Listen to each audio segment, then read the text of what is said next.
We're gonna check out There that. we go. There we go. Right. Yeah, we're gonna check it. Just all right, guys. We are live, so we're gonna check in. First thing we like to do every time we check in the morning. This is Anthony Parent of IRSMedic. Thanks so much for joining us this morning. John Richardson's with us. John, are you powered up with your 32-ounce McDonald Land coffee? We're ready to go. There we are. We're ready to go. All right. So we have so joining us today is John Richardson, the great John Richardson. He is with us today, along with our good friend Keith Redman. You're a champion for you. Your advocate overseas, looking out for you. We're here. We are on your side, looking for you. And we have a topic today. I just have one quick thing to say, Yeah, go Anthony, ahead. before we get started. Yeah, absolutely. I just want to apologize to the people who are reaching out to me that I've been delayed in getting back to them. I'm overwhelmed with many consultation calls, so please be patient, and I will get back to you. Well, it's good to hear. Well, I am glad to hear people are reaching out to you, Keith, because you are such a valuable resource for people, Americans overseas just confused about what to do about their estate plan, their tax compliance, everything. So I really appreciate that. It's great news. And so if you are looking, and also make sure to join Keith's group at American Expatriates. It's growing because there's of these concerns, which we're talking about right today. We're going to go right into it. And John has good morning, John. John has another incredible presentation, and John is concerned that we want to really. This is going to be a difficult topic, right, John? To explain what we're going to be doing and the game plan for the episode today.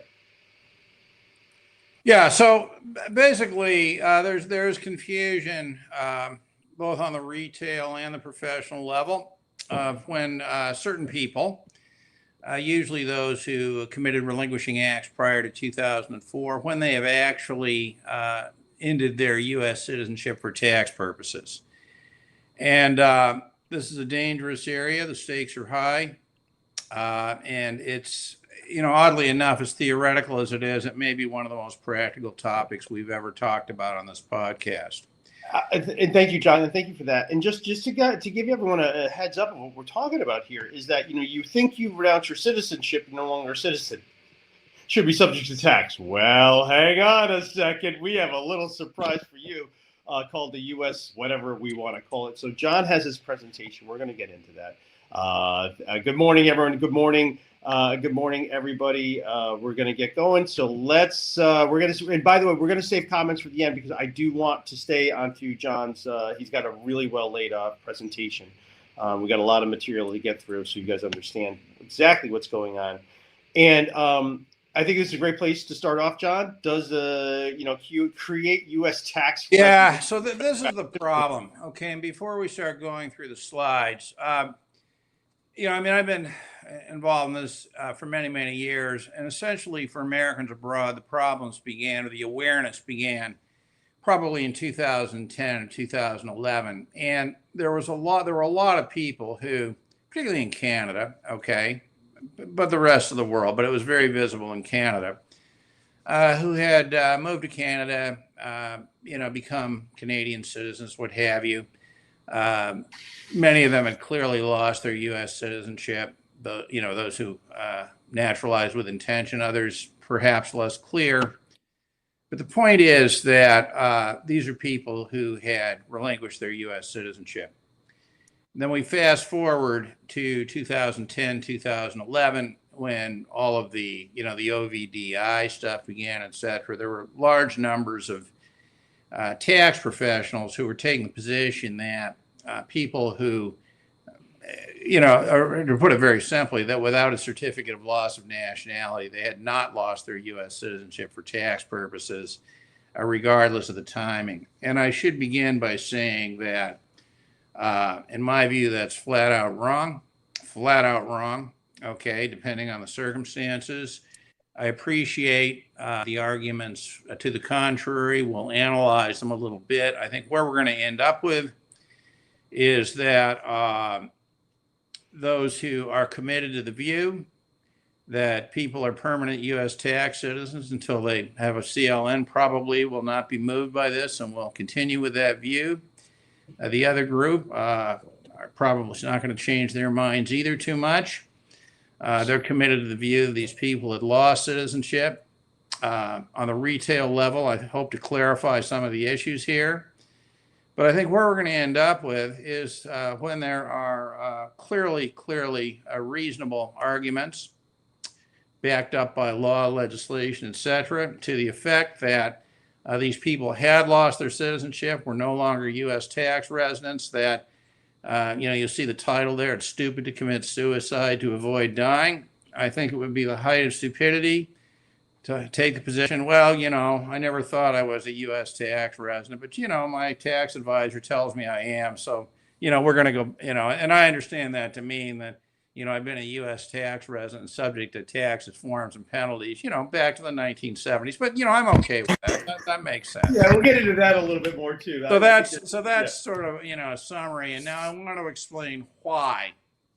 Okay, why, in my view, not everybody who does not have a CLN is a U.S. tax resident. Although, to be clear, because I think clear guidelines are necessary even before we begin the presentation, from June 4th, 2008, okay, when essentially, U.S. citizenship, Anthony, is the greatest citizenship the world has ever known, isn't it? It absolutely, yeah, it's the gift that keeps on giving. And I just want to, I'm going back in time to my own questions and what I had. So, my first interaction with international stuff, I was a tax attorney, but I didn't know anything about international. It was just one day when I had my first client come in October of 2009. Hey, I have some undisclosed foreign bank accounts in a UBS. I'm like, oh, okay, I'm sure I can help you. And that's how I learned it. And then I was going through the OVDP, and I got to say, the thing that I could not understand was what was the actual law on when you announce your citizenship. And I recall all these various groups battling back and forth about what it is. And so one thing I'm going to be doing is sort of pretending of myself going back into 2009, pretending I have the knowledge that I did as you go through this presentation, because I was that fish out of water. What is this all about? I do recall, very much about how utterly confusing it is, and really that, as attorneys, we are dropped off the face of the earth when it comes to fundamental concepts. We're not given any background as what does it mean to be a citizen? It's not even it's not discussed in law school at all. This whole thing, it's something that comes out of nowhere, and the law profession is not prepared to deal with what it is, and so that's why John's here, and I think he's going to help. Many of us attorneys and those of us who are very interested in this critical thing, because this is important. This is how the government does it now. I will, and also my common law friends, we're not going to be getting to that too much at the end. I might tease a little bit, but maybe next week we'll go into the common law issues with this. But if I get into that, we're not going to get through what the law currently is right now, and I think that's really important to do. Next slide, John. Ready? Yeah, so as the great trial lawyer Jerry Spence would say, let me explain you. There we go. All right. So the key point, though, is this, right? That effective June 3rd, 2004, every U.S. citizen was essentially awarded a bonus.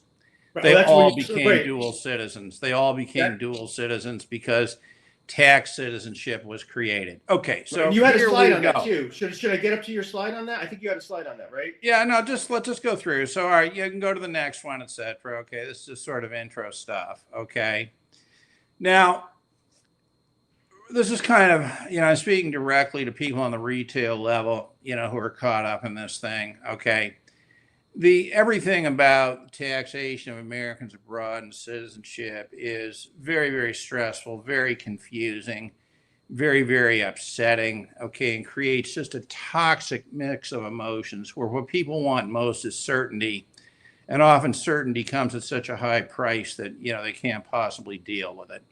So the message here is do not let your emotional vulnerability result in your becoming a victim of what I think is often very questionable advice. Next. Everybody, all Americans abroad should watch the Michael Douglas movie, The Game. Just do it. You'll see why. Next. Okay. Now, I'm going to break this down into categories because really at the core of this, the issue is what is the role of the certificate of loss of nationality? Doesn't matter in what context, at what time, right? So this is really about the CLN, which at this point in history, probably the most sought after document in the world today. But here we go. So next. All right. Now, you know, a CLN means certificate of loss of nationality. So I think an obvious question might be, well, when do you lose nationality, right? And this is laid out fairly clearly. There are constitutional overlays, but we won't talk about that today, in the Immigration and Nationality Act. And what you'll see is the print's very small, but essentially, if you voluntarily commit an expatriating act with the intention of relinquishing U.S. citizenship or nationality, then you have lost it. Okay, you have lost it. And here are a bunch of reasons, not all of them. But I would note that people are always talking about the difference between renounce and relinquish. Well, you know, number 5 is the renunciation. So actually, there is only relinquishment of citizenship, of which renunciation is only one way of relinquishing, right? I don't think they should be viewed as separate things at all. All right, so there's our relinquishment and renunciation. I think that's the first part where people sort of get lost. And there is there is only relinquishment. Relinquishment is when you perform an expatriating act, meaning the grounds for losing citizenship, and you do it voluntarily, and you do it with the intention of relinquishing U.S. citizenship. And there are various expatriating acts. Although the print is very small, one of them is obtaining naturalization in a foreign state, you know, becoming a Canadian, for example, if you're an American in Canada. 5 is, you know, going to the U.S. consulate and doing a formal renunciation. And there are some other ones. By the way, I should say that at the present time, if you're interested in getting out of this quickly, you're going to it's going to take a long time to get a CLN based on any kind of relinquishment other than renunciation. But in any case, so those are the grounds, okay, that lead to the loss of nationality, which lead to the issuance of a certificate of loss of nationality. But I want you to notice something about the law. The law makes no reference to having to have a certificate of loss of nationality to have relinquished U.S. citizenship. All it says is if you perform an expatriating act with the intention, voluntarily and with the intention, you've lost it by operation of law. And that, by the way, is why for years when people went and renewed their passport and, you know, they're asked a question, well, you know, did you do this? Did you do that? You know, at a certain period in history, right, the State Department would just issue a certificate of loss of nationality. Well, buddy, you're no longer a U.S. citizen, etc. Okay? All right. So, again, key point, the certificate of loss of nationality is not a necessary condition to lose citizenship under the Immigration and Nationality Act. Next. This is what the first page of the certificate of loss of nationality looks like. And it's very small and you can't read it. But let me tell you what's important here is that it's a confirmation from the State Department that you lost your U.S. nationality. The form has different boxes, okay, that are checked off to indicate the reason, okay, the specific relinquishing act that you performed. And it also requires that the date of the relinquishing act, okay, not the date of the appointment of the consulate, but the actual date of the relinquishing act be checked off. Now, this is very, very important, okay? And by the way, the IRS streamlined procedure, sorry, not the streamline, the relief procedures for former citizens make direct reference to this when they point out that eligibility for the streamlined procedures would require that the box, that the date on the CLN would have to be after March 18th, 2010. So this is to some extent a strategic decision. But anyway, next, that's what it looks like, okay? Now, to be clear, when the question is when is a CLN necessary for loss of citizenship, remember we have tax citizenship and we have immigration citizenship. Yeah. We have our two, well, that's why we're dual citizens, aren't we, right? No matter what. Yeah. Proud dual citizens. Proud dual citizens. Interesting. All right. Now, to be clear, when we look at the meaning, when we look at the different kinds of citizenship, okay, and there, you know, and if if immigration lawyers were participating in this, they might point out other definitions of citizenship for different reasons. But in any case, basically, okay, it's important to emphasize again that with respect to citizenship for nationality purposes, a CLN is not required. with respect to loss of citizenship for tax purposes, because, how's the IRS supposed to know, that you're no longer a citizen, right? Now, here's what I believe the law is. In fact, I'm sure the law is. Prior to June 3rd, 2004, a CLN was not required to relinquish citizenship for tax purposes. Not required. I'll get into this in a little more detail as we go through this, but that's important, okay? Meaning that prior to June 3rd, 2004, whether you were a U.S. citizen for tax purposes followed directly from whether you were a U.S. citizen for immigration purposes. Are you with me? Yeah, John, and I think this is actually where my first area of confusion when I was a fish out of water. Because you have the situation where, wait a second, you don't need a CLN to prove your loss of citizenship, but you need it to no longer be a tax resident.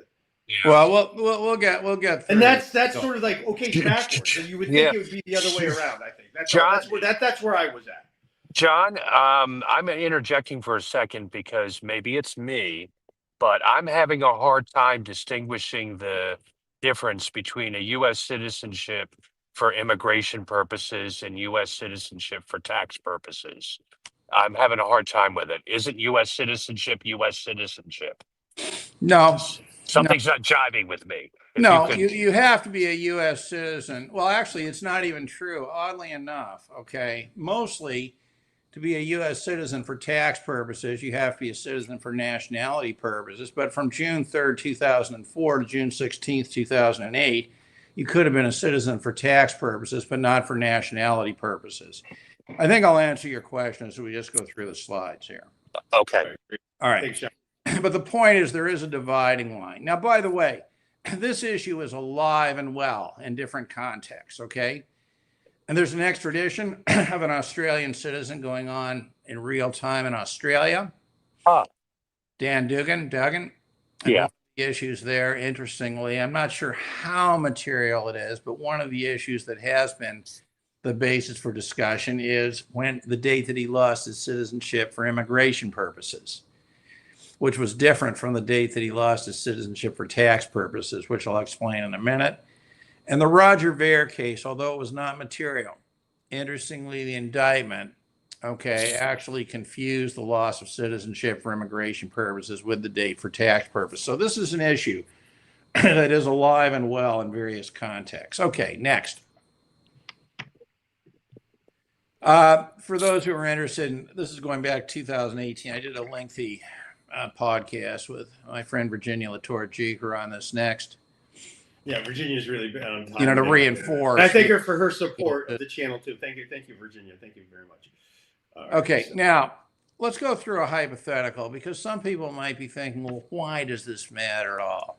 And I agree it matters less and less. But, to make it real simple, let's say that you naturalized as a Canadian, in, say, 1979. You've been living your life as a Canadian only, presuming you were not a U.S. citizen. All of a sudden in 2011, somebody tells you, oh, no, not only are you a U.S. citizen, but you're subject to taxes, forms, and penalties going right back to 1979, right? Exactly. So this, by the way, is not a good piece of news. It's horribly confusing, horribly upsetting, and, who do you turn to for help? Good question, okay? Very good question because, the tax lawyer is the worst because all they know about is tax. And interestingly, very few immigration lawyers know very much about citizenship, interestingly. So, people were really, really lost. But here's the hypothetical we're going to work with as a prologue. U.S.-born citizen moves to Canada in 1985. January 1st, 1994, he voluntarily naturalized as a Canadian citizen with the intention of relinquishing U.S. citizenship, meaning under the immigration laws, he's no longer a U.S. citizen, right? Good Boy Scout files final U.S. tax return for the 1994 year. There we go. Never applies for a certificate of loss of nationality. Now, why would he not apply for a certificate of loss of nationality? Well, very simple, because it's not required and never has been required under the immigration laws. Okay? Give me 1 second. I just want to turn off the light here.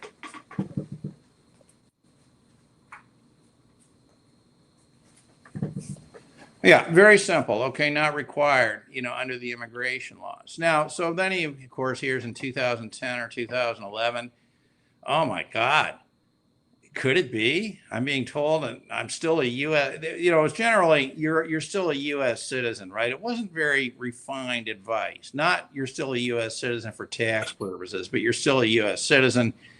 In any case, horribly upsetting, as you might imagine. So the question becomes, is he a U.S. citizen for either immigration or tax purposes? And if he is a tax citizen, is he liable for taxes and penalties back to 1995? Okay, and by the way, if you're caught up in this, this is not one of the highlights of your life in a good way, right? Okay. No, when you're having, and I've talked to people with this agony, about what to do. And, and this is the thing, when you're told by a U.S. tax professional that you have to do something or else, another one can tell you like, no, you're fine, but who's the one you're going to believe? It's like, well, the one who's telling me the bad news and the terrible news is probably right because that's the assumption. But sometimes, you don't have to, do everything that the tax industry says. And that's why, we do this podcast, because there's just no one who's really puts it all together. And I think that's the thing, and I think tax attorneys look at it from tax, immigration attorneys look at it from immigration, and no one's looking at what's actually happening. But here we have, the great John Richardson putting it all together for us. So, okay. So continuing on. All right. So now the question is, right, how would you advise somebody? All right, so somebody comes with this kind of problem. Should the person be advised he's still a U.S. tax citizen, whatever, and direct him to file U.S. tax? If so, for how many years? How to do it? What program? What about under the immigration laws? Is he still a U.S. citizen? Should he apply for a CLN? What would be the effect of applying for a CLN? That's an interesting question, too. And there it is, a day in the life of expatriation law. Okay, this is what I would say too. I think it's, when I read this hypothetical, I'm like, oh, okay, man, look, you're not, don't go all the way there, and don't freak out. But at the same point, when this is your life savings, and there's a potential that you're looking at I could lose everything, go to jail. What happened? You are in a weakened emotional state where it is so difficult to think straight. And, unfortunately, we do see it. People do, do things they shouldn't because their fear and anxiety is so much. They just sort of do that suicide to avoid the death later, to turn it on the head. So, well, that's right. When it's you, it's a different story. People have an emotional need for certainty, and that's absolutely your enemy with this type of thing. But anyway, yes. Continuing on. Yes. You will not get certainty. All right. You cannot. Now, here's a key line in the sand. Okay, since June 3rd, 2004, or maybe it was June 4th, but whatever, all U.S. citizens automatically became dual citizens in the sense that they would the only way to no longer be treated as a U.S. citizen for worldwide taxation under the Internal Revenue Code was to have a certificate of loss of nationality. Okay? Yeah, that's right. Now, that's right. You can understand, why that would be, because, people would be, relinquishing U.S. citizenship. They'd stop filing.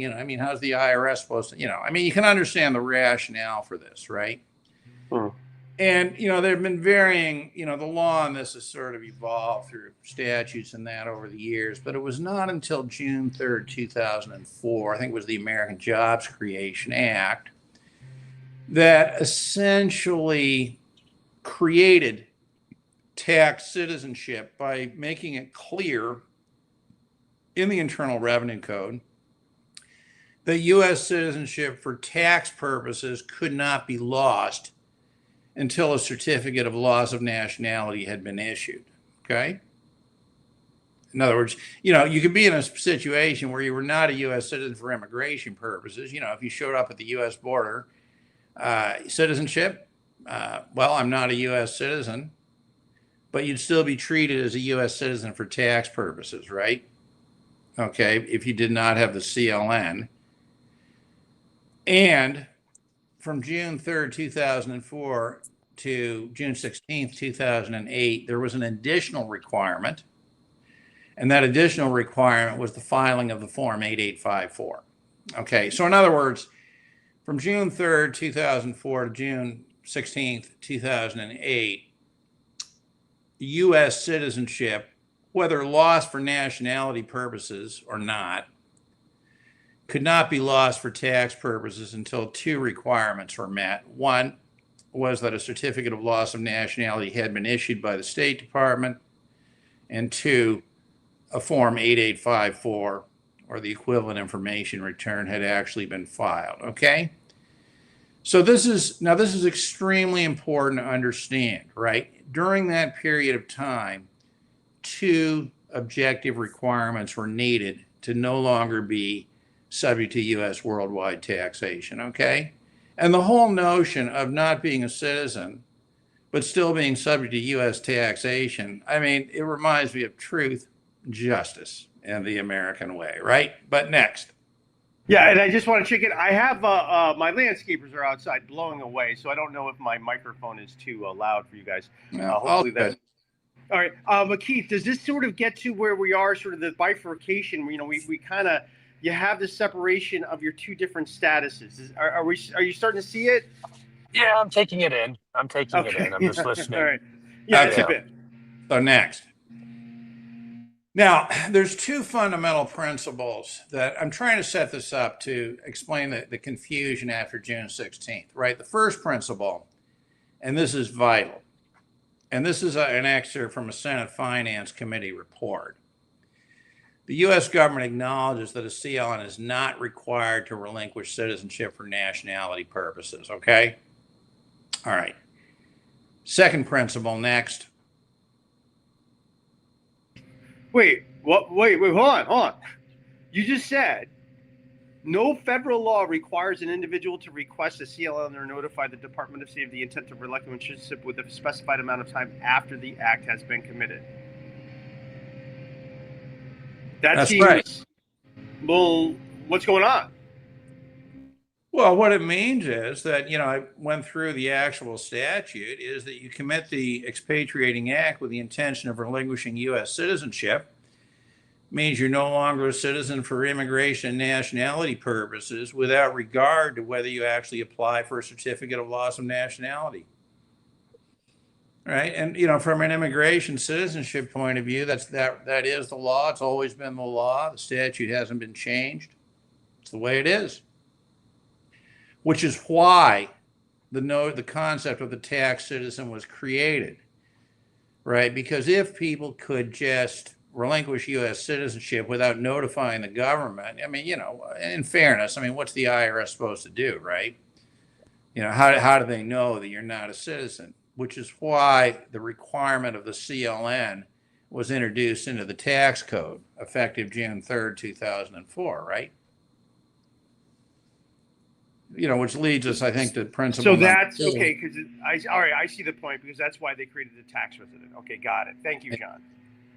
So principle number 2 is, again, to reiterate, since June 3rd, 2004, a CLN has been required to lose citizenship for tax purposes, or perhaps I should put it another way, a CLN has been required to no longer be treated the same way as any U.S. citizen for tax purposes. Maybe that's a better way of putting it.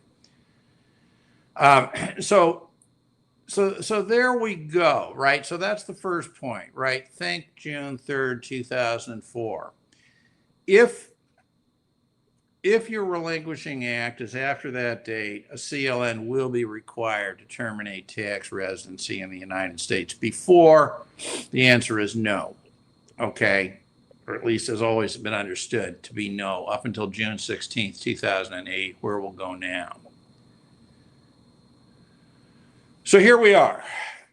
On June 16, 2008, the law of expatriation began the next chapter in its history. Mainly, it was the introduction of the 877A exit tax, the 2801 gift tax, covered gift tax rules, etc. But it also made some other adjustments that were extremely important. The first was that they removed the requirement of having to file an 8854 to lose citizenship for tax purposes. All that was required was a CLN, okay? The second thing, all right, or not the second thing, but they did this in the context where, going to the next slide, basically they created a situation where, at least in the early years, a number of tax advisors, and some still do, which is the reason why I want to do this podcast, to be honest, okay, take the position, okay, that the law passed on June 16th was retroactive in the sense that it applied to anybody who didn't have a CLN, regardless of the date of loss of citizenship. So let's go back to our example in 1995. If you had a consultation with this kind of tax advisor who read it retroactively, they would say, well, yes, of course. I mean, it doesn't matter. If you don't have a CLN, that's it. If you do not have a CLN, you absolutely positively, you're still, you're a U.S. tax resident. And that's because that's what the law said as of June 16, 2008. Now, let me pause for a minute. You see the issue here? Does this law enacted or taking effect on June 16, 2008, does it operate I don't know if the right word is retrospectively or retroactively, but does it go back in time and claim people who had lost citizenship for tax purposes and say, well, good, hello, today you're being restored to a U.S. tax resident effective, 50 years ago or something, right? So this is the question. Now, yeah, and I don't think, and it's a fair question because we've seen the retroactive, transition tax, which goes back to 1986. That goes back to 1986. Unbelievable. So the question is actually pretty legitimate. Like, well, what do you mean by this? Because the government will go back to ancient history. So that's an easy stretch for them to go back. Hey, look, 1986 is like today for them. The thing is, Anthony, right, that to be able, and we'll go over what this stuff actually says, right? But the fact that it can be read retrospectively does not mean that it should be read retrospectively, right? Because by that logic, any law that doesn't specifically preclude retrospectivity would somehow be read retroactively, right? But let's go through this slowly, because I'm going to now construct the argument for why this should not be read retrospectively, why it's a mistake, noting along the way that there are a lot of people who think it should not be read retrospectively, and therefore concluding with the question, why in God's name, when there's plenty of people who think this should not be read retrospectively, why would you follow the advice of somebody who says it should be read retrospectively? But let's go slowly through this. Now, this is part of something called the HARD Act, taking effect June 16th, maybe it was the 17th. And there were a few things. Now, what I want to do three things here. Well, at least three things. I want to look at what the new legislation was, but I also want to look at exactly what the HARD Act said about the legislation, which is not included in the Internal Revenue Code. But let's begin with this. Now, this is tough stuff. I mean, I understand how it's possible to construct these arguments. So it sort of amends 7701, which is the definition section of the Internal Revenue Code, and it says termination of United States citizenship in general, an individual, note the word individual, shall not cease to be treated as a United States citizen before the date on which the individual's citizenship is treated as relinquished under 877A G4. Now remember, 877A is the new exit tax statute. Let's read it again. Okay, so not cease to be treated before the date on which the individual citizenship is treated as relinquished under section. Now one thing that I think is worth pointing out is that there's nothing in that on its face mandates retroactivity, right? I mean, it doesn't say it isn't, but it doesn't say it is. But anyway, so we start with that. Now, let's go to the next slide. Now, again, this is smaller text. It's harder to read. But what it says is that effective June 16, 2008, relinquishment of citizenship. Now remember, right? According to 7701A50, you have to, meet the test here to no longer be treated as a U.S. citizen for tax purposes. Reads, relinquishes, it says a citizen, right? Now, notice it does not say an individual. It says a citizen. I think that raises the clear question. Yeah, whoa, yeah, what is that? All right. I mean, that's interesting. None of this is determinative, but I think it's interesting if you read it at all. Let's go back to the other side, right? We're talking about termination says an individual shall not cease, okay, right? And then we get to of a citizenship, a citizen. Wow. Well, it's interesting. I mean, they there we go, Robbie. Yeah, define citizen, right? They shift language a little bit. Okay, maybe it's sleight of hand. Who knows what it is? But let's look at what this actually says, right? So, a citizen, I think one could reasonably ask, well, I mean, are you a citizen? Et cetera. But anyway, essentially, what it says here, okay, is that. For most people, it's the date that the CLN has been issued, regardless of when the Relinquishing Act was performed, okay? So to put that in context, I certainly would agree that after June 16th, 2008, right, that somebody who claims a relinquishment of U.S. citizenship because he naturalized as a Canadian citizen in, say, 2009, would absolutely be treated as a U.S. citizen for tax purposes until the date that, you had your appointment with the State Department, et cetera, right? Okay, I certainly would agree with that. But that's, I certainly would agree with relinquishing acts taking place after, this thing is enacted into law. The question is, and by the way, I think we should probably stop there, for the moment. The question, though, is, should this be read to go back in time, all right? Now, I have always, every single minute of my life thinking about this question, which has been, I think, a lot of minutes. I've never, ever wavered from my position that this is not retroactive, should not be interpreted retroactively. There's an article I wrote on this a number of years ago for those who want more. But in any case, next. Now you got to understand, so much of being, I think, a lawyer is understanding history, because so much of it is contextual. And, I think it's one thing, if 877A pops out of the air and you have no history or context to this, say, oh, well, I think I'll read it retroactively and tell people coming into my door, they're liable for FBAR, for 5471 penalties for 50 years or something.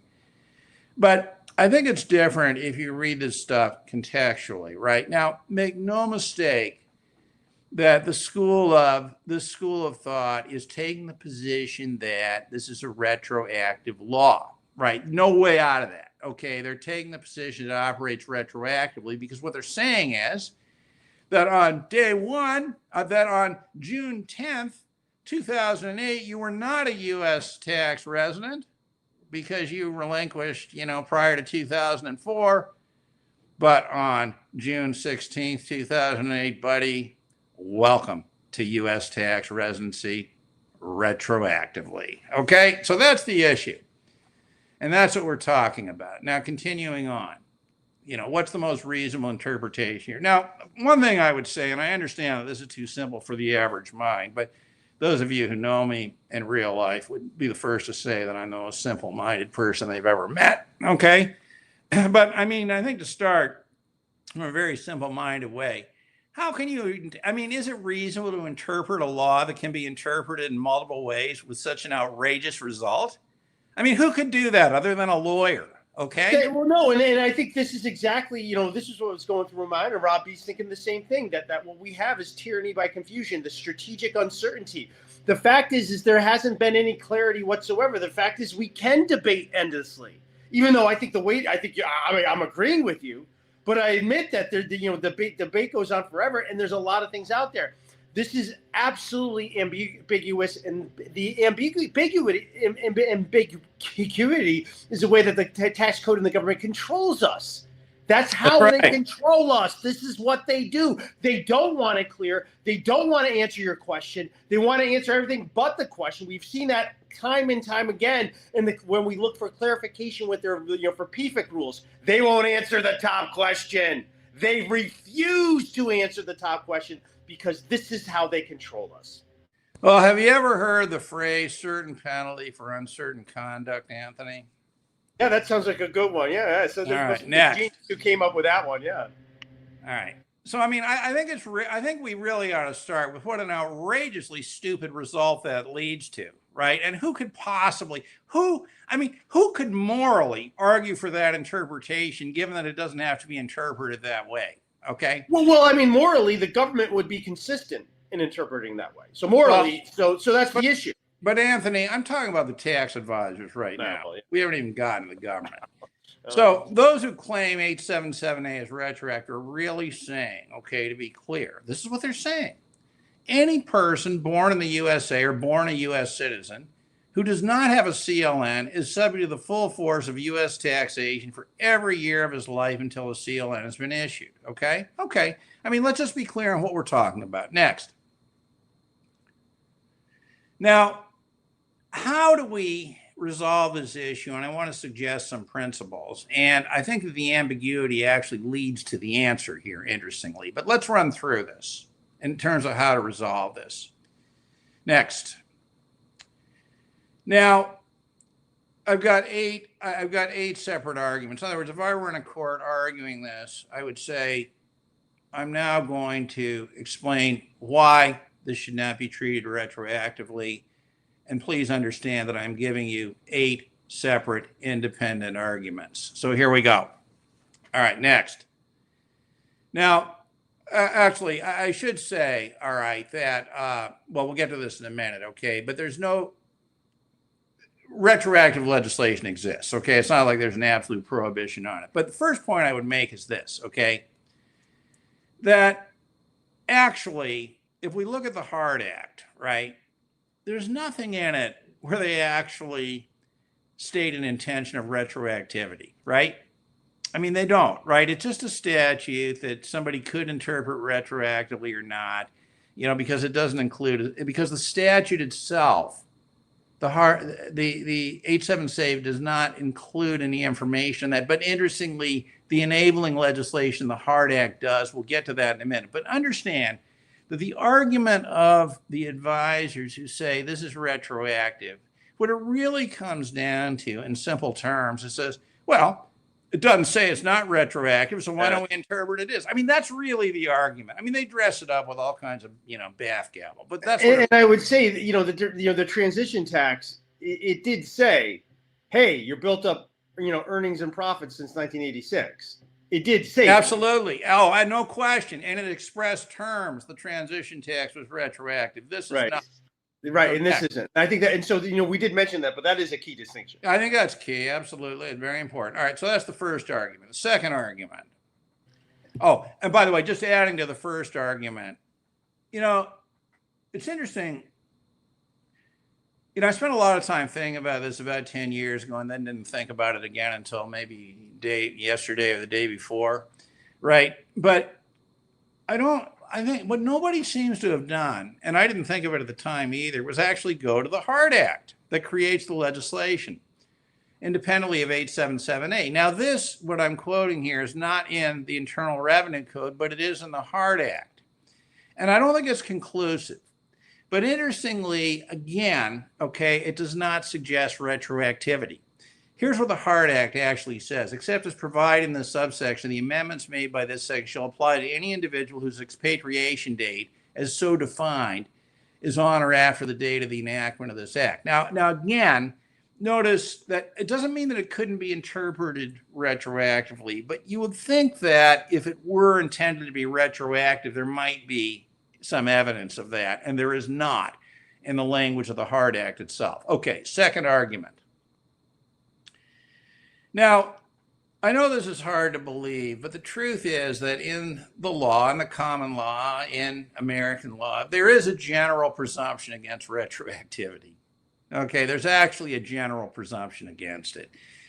So what that should mean is that when you read a statute, you should not presume, okay, you should not presume that it's retroactive. That's all, right?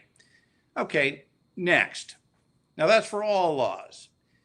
But when we talk about tax laws specifically, this is based partly on, well, a bunch of stuff, including a congressional research thing, okay? What they say about this is that they seem to acknowledge a general presumption against retroactivity. They acknowledge that retroactive tax laws are constitutional.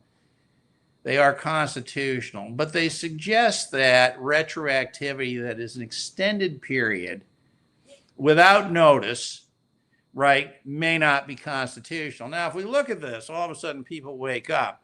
Going back to the beginning of time, that's pretty extended, I would say, okay? I mean, most of these cases have to do with amending tax laws retroactively to fix a mistake or something going back a year. This is qualitatively very different, okay?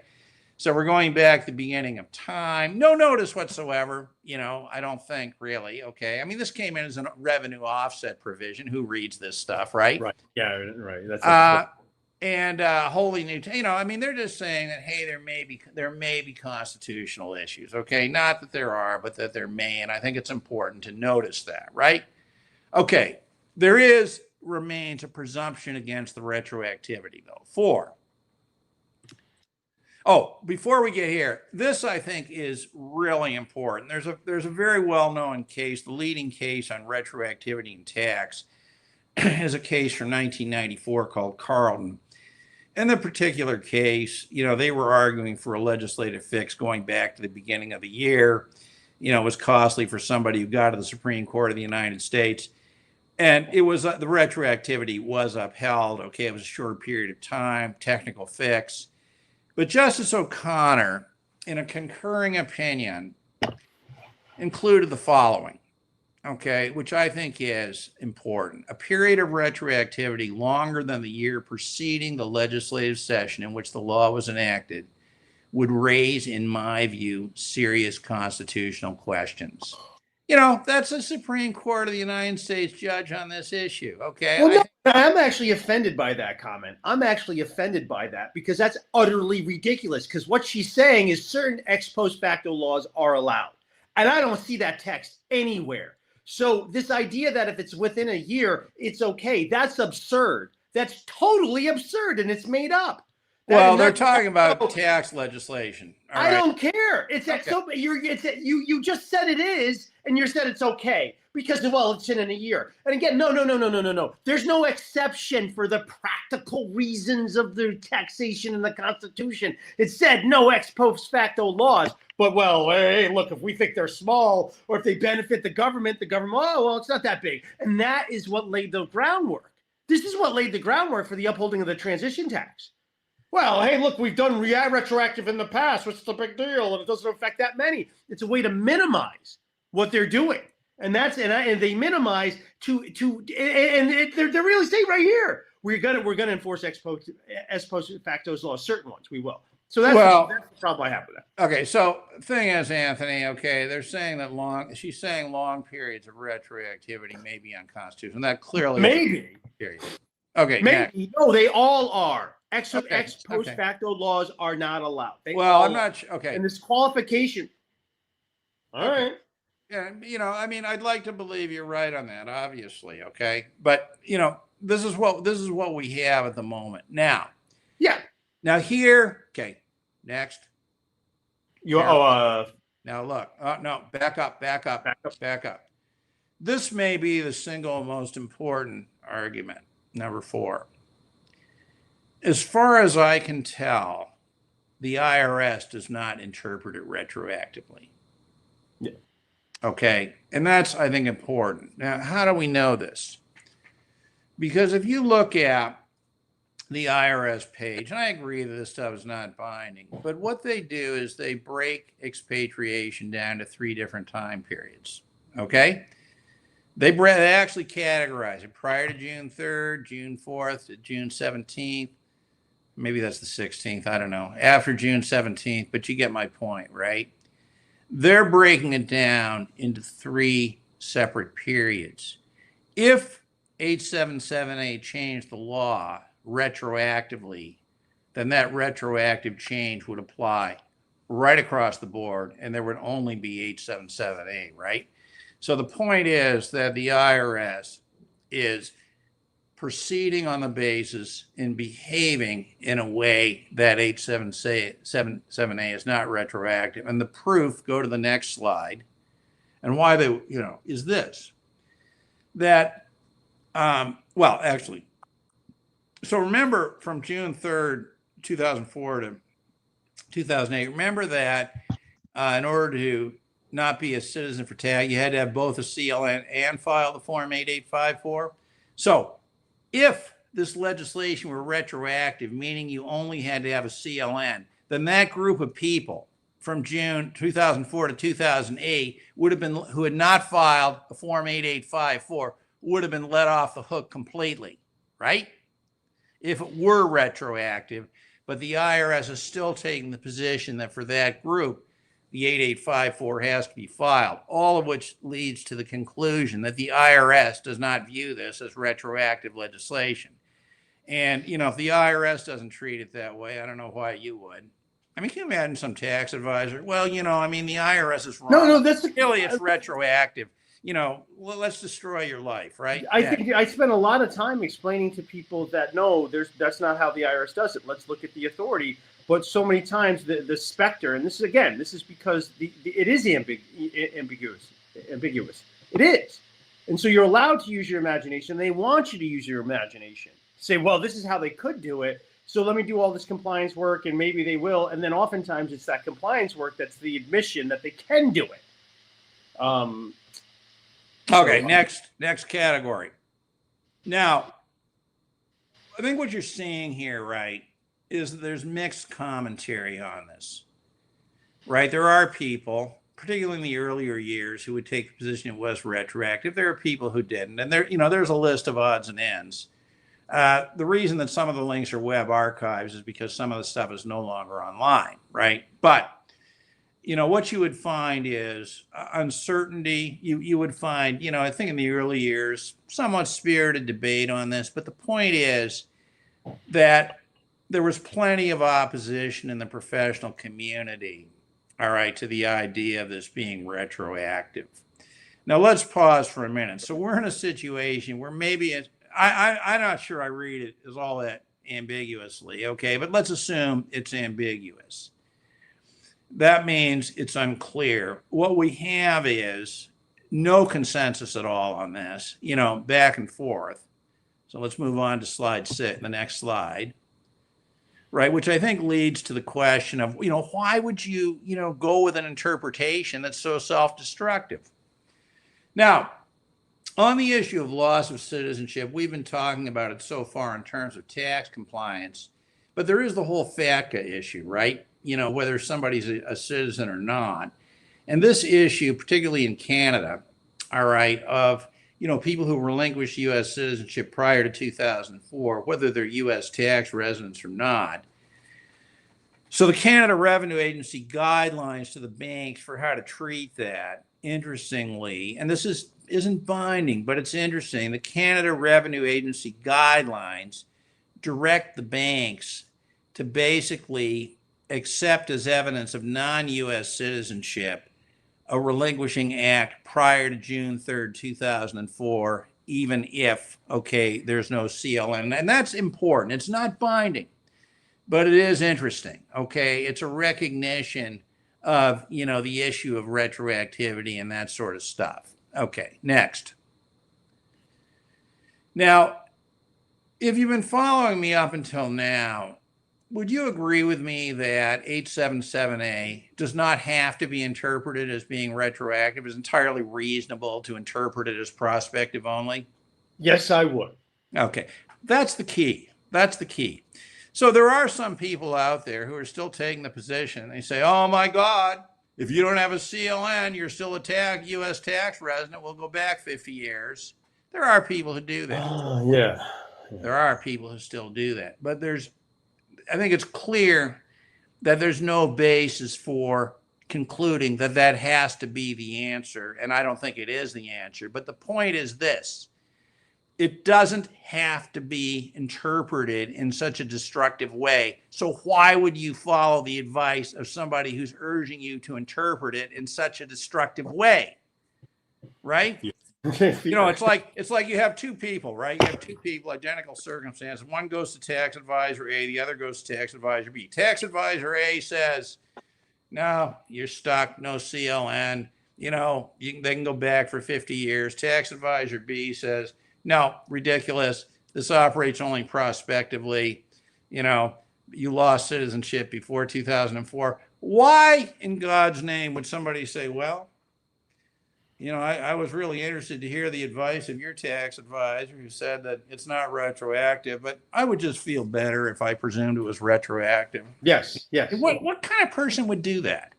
Well, Somebody who answered. Programmed. I mean, that's what we're programmed to do. I mean, because the groundwork's laid for someone to be in so much fear that they would do that. I mean, I think there's reasons why. I mean, this whole entire thing is not real. You know, this is not anything to do with raising revenue. This is a command and control structure to put us in our place. These are things that can't be understood to a degree. You know, we do have the stamina to dig deep in here. We come up with it, but who does? Who has the stamina to actually look at this stuff? And they don't even have the stamina to read their own stuff. They're just obviously, somebody who was the only person who would do this is somebody who would follow that advice, is somebody in extreme emotional turmoil. Exactly. And for that kind of person, I think they should recognize that, you know, they're not using their head, they're using something else, but that this is a very difficult problem because they can't understand it on their own. They essentially have to decide, you know, where they want to place their trust. And, you know, what I would say is this, okay, what's that saying? Okay, something to the effect that we do not look backward in anger. We do not look forward in fear. We look around us in awareness. And that's what I'm trying to do with this presentation. Okay. And John, thank you so much, because it is, unfortunately, it is the truth. When you are in a tough situation like this, you have to trust someone. You are going to have to trust someone. I had a very, awful call last week of someone in a really, really bad situation, and she did not trust me. And I am so, because she's so confused, and she will end up losing everything very shortly, and things can be done. And so that is the thing. And I would say this entire combine is to get it so you don't trust anyone really, except the person who's punishing you. Who's the one who has the worst outcome for me? Okay, well, I better trust them because that's the most likely outcome, right? Yeah, it's madness. It's absolute madness. Okay, continuing here. All right. Now, finally, in summary, okay, my advice to people, you do not commit suicide to avoid dying. Okay? That makes some sense. You do not commit suicide to avoid dying. Obviously, different people's situations are different. But in summary, okay, there's even if you believe that 877A can be interpreted retroactively, there is simply no basis for the conclusion that it must be interpreted retroactively or that was the intention of the legislation. In summary, going through this point by point, this is important. It can be easily read as being prospective only. Okay, there's no consensus in the professional community. I mean, I'm not making the claim that the people talking about this understand it. Okay, they may or they may not. But the point is there's no consensus. We have evidence, and I think that Justice O'Connor thing, I wouldn't rely entirely on it, but I think that it sort of sums it up, okay, that extensive periods of retroactivity raise questions and interpretation, okay, etc. And I think most importantly, the IRS is not behaving as though it's retro. So why in God's name would you? You want to call up the IRS? Listen, I really think you're not interpreting the statute punitively enough. I'd like to set you straight. What kind of insanity is this? Now, again, my conclusion, my conclusion is not, although my personal view is that this is not retroactive and this discussion is madness, but I'm not going to make that conclusion because that's too strong for, the retroactivity crowd. So I'm not going to do that. But what I am going to say is that there's not a consensus on it. It does not have to be read as though it's retroactive. And there's no reason to assume the retroactive activity of it. So why are you doing this to your clients? Okay. Next. Now, why this matters. Okay. And it matters hugely. For people who think this is some theoretical nonsense, you are dead wrong. Okay. In many ways, this is the most practical podcast we may have ever done on this channel. Okay. Now, why this matters? Okay, it matters because this creates the environment that shapes the kinds of decisions that people make going forward. Next. Now, the way, if you start the discussion, right, that somehow 877A is retroactive, how does this affect people's behavior? Well, first of all, it scares the bejesus out of them, right? Yeah. But secondly, that's what was used to make things like OVDI seem like a reasonable deal or not as ridiculous as it was. Because, oh, look, you're only going to be punished for 6 years, right? Or streamlined, you're only going to be at punished 8 years. for But then it was moved to 8 years, which actually was a little bit retroactive itself because usually the IRS only has 6 years to assess taxes. And so it was a strange thing. So when we had to go back 8 years, that's never something the IRS did before. So they just wanted more penalty and more taxes to get. So that was, I think it would have been 6 years from a filing. But anyway, the point is that this kind of talk has a major impact on how people see their options. Okay. And this is what led a lot of people into incredibly, at the time, they didn't seem like they were really bad decisions necessarily, but we can see in retrospect were very bad decisions. And a great deal of this kind of circles back to this idea, that's because remember, all of this took place after June 16th, 2008, right? It circles back to this idea that, without a CLN, you're a U.S. tax resident forever. And that is not true. That is true only from June 3rd, 2004, et cetera, right? But notice also it clouds the issue. There are many people who could just file going forward. There are many people who could just backfile a few years outside streamlined or, whatever, et cetera, et cetera. It really shapes the environment, right, in which people and how people decide to solve other problems. So this is a really serious problem. Next. Well, there's the conclusion. Yeah. Okay. In my view, when things can't, now here's the thing, we all crave certainty, right? More than anything. But when things can't be known with certainty, why would you take the position that's most harmful to you? Yeah. I'll ask the question again. Yeah. When things cannot be known with certainty, why would you take the position that's most harmful to you? So, I'm trying to be reasonable, analytical, okay, and go through this. But it's pretty clear what my advice to people would be. That if you have the Relinquishing Act prior to June 3rd, 2004, okay, et cetera, you are going to presume that you're not a U.S. tax resident. Now, final point here, this isn't in the slides, but on the issue of getting a CLN, at present, it's very, very difficult to get a CLN on any timely basis unless it's a renunciation. So, that's a different question. But there you go, the end. So what do you think? Did you like that? I loved it, John. This is again, the great John Richardson coming through for us. And this is a fascinating topic. And I think you're getting the heart of my frustration times. A lot of times I'm explaining look, I understand that people are throwing this out here, but we have this here too. And I end up in that situation. It's this is ambiguous.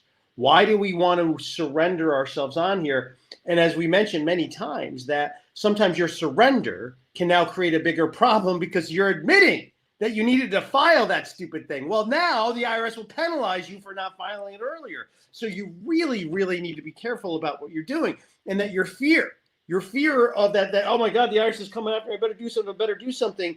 Well, look, they could come after you without you spending money, or they could come out after you spend a lot of money trying to do this. So it's really about looking at the risks that we have. And I think we got some great, I really appreciate we got some incredible commenters here too. But, ambiguity is sort of what we have. And by the way, we're not going to get, I think next week, guys, what I want to do is, again, talk about some of the common law problems that we have with the current definition of citizenship, and some of the common problems that we have. And of course, we have overriding problems of ambiguity in our contracts all over, because that's what the government gets away with. But, contracts, the terms must be clear, right? I know you got a little typo there, Rob, but right, exactly. We don't have clear terms of contracts. So, under a contract theory, our government isn't really, a fair player. And that's such an issue to begin with. And so how do we even start with that? But that's a base, that's a baseline of what we're starting from. We have these laws are, no one understands. And again, they're written to, some of the parts of the tax code are written to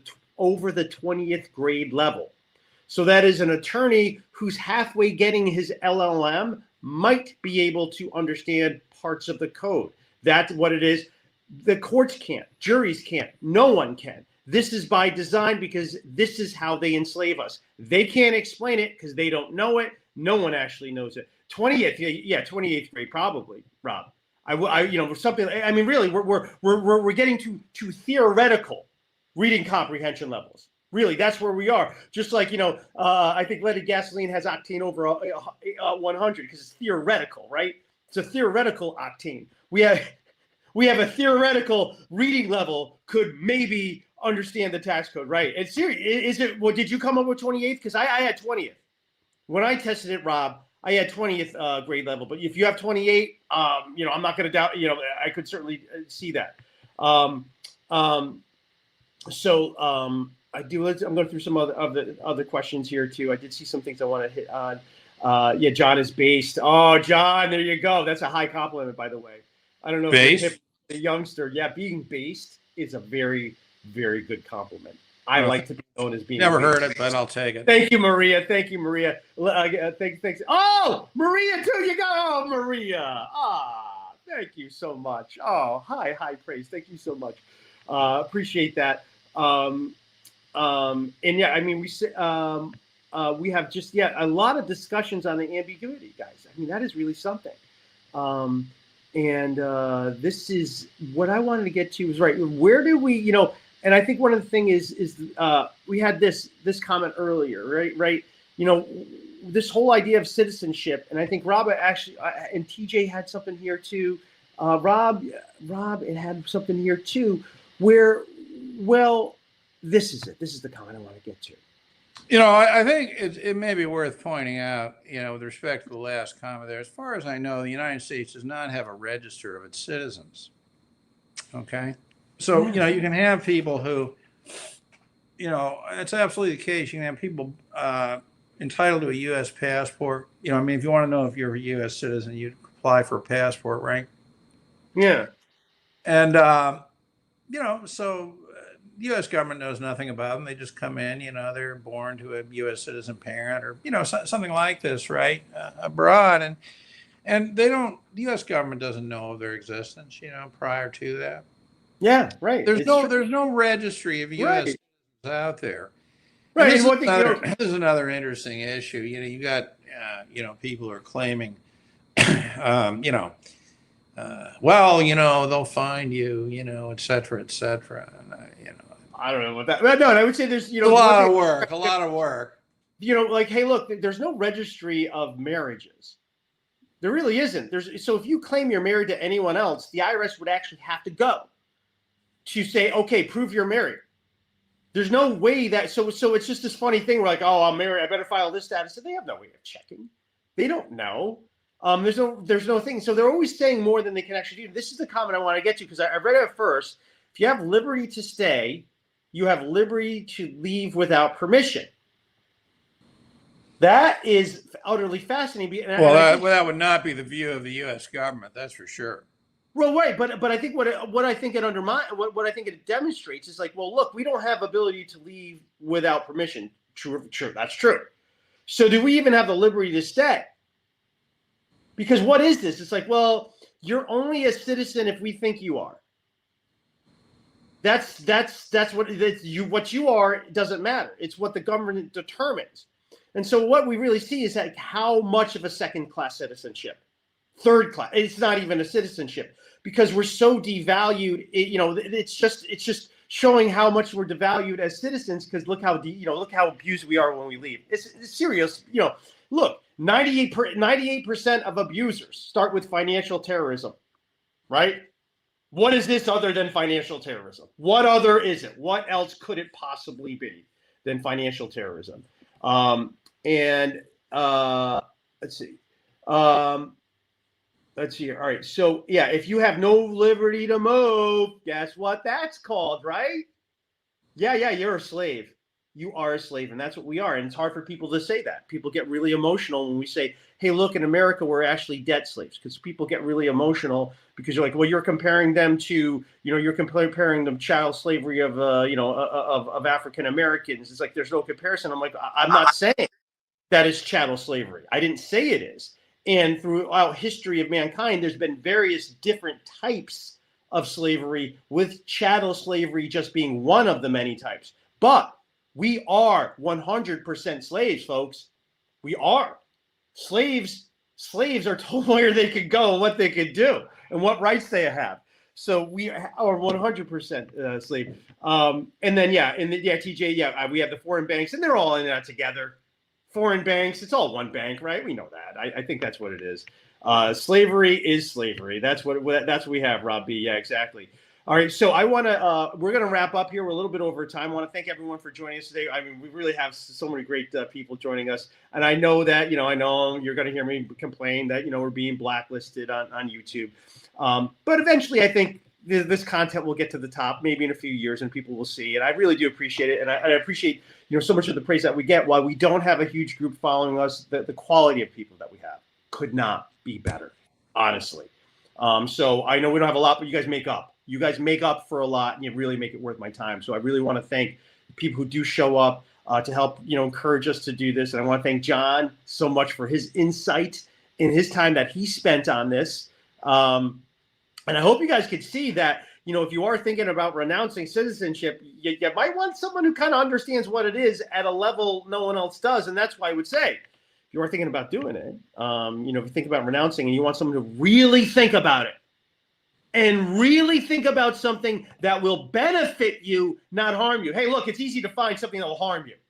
You can easily find someone that will harm you, but to find someone that actually cares, it's a little harder. So I would reach John Richardson. Now, John, you are still using this email. Yeah, a different one.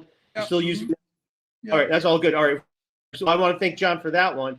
And I'll get to your final words. And I also just want to say Keith did hop off. He had to take a call from someone because he is helping out so many of the people who are just so confused and in that fear panic mode. That's Keith's specialty. Let's talk you off the edge. Okay, this is what happens in reality. Don't pay attention to that propaganda. This is actually what's happening. This is how we see things go. You could reach out to Keith to sort of get that fear down. And I said that's one of the best things he does for me, because oftentimes people do need to do a streamlined disclosure. They do need to do something that's going to be good for them. There's an inheritance overseas. Keith can talk him down. When I have someone who is not in fear and panic, now I can talk about a strategy. But when someone's totally fear, everything I say doesn't make sense. It doesn't work. It's not helping. Keith is critical in reducing that fear so people can take action that's going to help them. So you can reach it out. There's his group, but you can also email him directly, US_overseas_advocate@outlook.com. And myself as well. We'll get to a little plug for myself here somewhere. You could go to my channel. Also email me. We don't have a lot of people on these anymore, so I don't mind if you all have my email address. There it is. You have any issues you want to reach out to me about, if you think about being a guest, anything like that, reach out to me. We do have, I think we're going to have next week scheduled all well. And one thing I did want to get to, I'm kind of curious on this, is because I think one thing that we need an update on is sort of all the foreign penalties. And so I'm kind of curious, guys, would you rather, for next week, would you want a foreign penalty update or more of the common law challenges to citizenship. I'm kind of, in the common law challenges to sort of where we are. So the FBAR one might be a little bit more important because there are so many people utterly, afraid. We did talk about the Sagu case, very helpful out of Texas, but there's multiple things happening on FBARs, on 5471s, on 3520s that putting it all together, it might be really good to do that update. What do you guys, Rob say common law, Rob's going, all right, so we'll have to do that. All right, we'll do the common law challenges to that. And then I'll try to do for 2 weeks from that. We'll try to do the penalty update because there is a lot of things going on there. And I think a lot of people are confused. And what we're seeing in tax courts is interesting. Someone did bring a Jarsky claim in tax court. You're not going to believe this, but the tax court ignored it. So there's a case that's going to get appealed. And I think that, great news, circuit court. We've seen the Third Circuit uphold Jarsky, and tax court could really go away, along with a lot of the extra penalty enforcement too. All right, so that will be it for next week. I did start my outline, so I will be discussing with my common law bros on Twitter, the based Anthony Parents, the based John Richardson, even the based Keith Redmond. I'll have to fill him in on that. He is quite based too, because he sees it for what it is. All right, so this is Anthony Parent. Oh wait, John, I want to give you some final words. I wanted to give you some final words. What do you have for final words? Final words of wisdom. Oh, really not very much. I think, look, you need to be, your advisor matters, okay? As goes your advisor, so goes your result, okay? Yeah. Kind of stuff. And I think it's always worth it in the area of U.S. tax compliance to begin the discussion with, if I'm filing, what should my U.S. tax return actually look like? Okay, figure out that, before you get into a bunch of, I'm going to file this and file that, etc. But anyway. And then, by the way, and that's exactly where we start off with, folks, because we do have people who say, hey, what does it look like? They hire us. Hey, what does it look like? We do it. Oh, thanks for the answer, Anthony. You're like, okay, well, see you later. We don't, that's what we do. Hey, look, you hired us to say what it would look like. We showed you what it looked like. You got your answer. You're free to go. So that's something that we do. Maybe you want to come. Maybe you want to just do something else. But I'm not going to force you to do anything. We'll show you what it is. We'll give you the projections. But that's going to be a decision up to you. So that's something we absolutely do, and it's a great way for us to start. That's how we like to start all our engagements is knowing, well, what would it look like if we do this? And then we can make an informed decision. But when we're just going down a rabbit hole driven by fear, 100% driven by fear, we're not paying attention whatsoever. We're going to make more mistakes. And that fear, and John, I know you've seen it too, that fear has caused the exact thing people have been trying to avoid. And that's the tricky part. And this takes you have to be a little bit of like a poker player here. You got to hang on to your emotions and not let them drive the show, because your emotions, you're going to end up folding to the IRS and give them everything. And I've seen it happen. So you got to be, you have to have your own set of insight and morals and a framework, and not be driven by fear. That's the number one thing. Let's thank you, everyone. Yeah, we have. Anthony, I think U.S. citizenship, if you don't live in the United States, is becoming increasingly difficult to manage, okay? And at present, it's somewhere between difficult and impossible, okay? Yeah. And I think that a lot of people are going to have to objectively, seriously evaluate whether they want to remain subject to this type of stuff or not, okay? There's nothing like it anywhere else in the world, even close. Absolutely. Now, look, this is what happens with a lot of people. I talk to them like, whatever. I'm not really worried about it. What can the IRS do for me? I'm overseas. Now, this is the number one reason why we are doing a lot more disclosures are kind of picking up again, is like, well, now there's an inheritance in the U.S. So your sort of, impenetrability is now gone because you have something that you could lose. That's often the thing that will say, oh boy, I better get into compliance now. And that's really the threat. So the thing is, like, you don't need to be an American to inherit. You don't need to be. There's no special advantage you get as an American when you inherit. So being a non-American, inheriting could be a good thing. So it might be a really good idea to renounce before that happens. There's really no reason for it, because then, look, something does come in. That's when the IRS gets all tingly. Oh, there's something to penalize. There's somebody to go after. There's a press release we can make about someone with millions of dollars of unreported, and they can have their fun there. So that's really the thing that's driving it, is now that, people kind of said, hey, look, I don't really have to worry about too much about what's going on. But now Father Time is here with our worries. Here we go. Unless you're fine, that inheritance never getting to you. Maybe you are. And that's just something to think about. So this is, right. This is, I will have to bring that up, TJ, for next week. Absolutely. These are great comments, guys. I do appreciate it, but right. That is sort of the challenge that we have right now, is the Roman law versus a common law. The tyranny of precedence. Oh, so cute.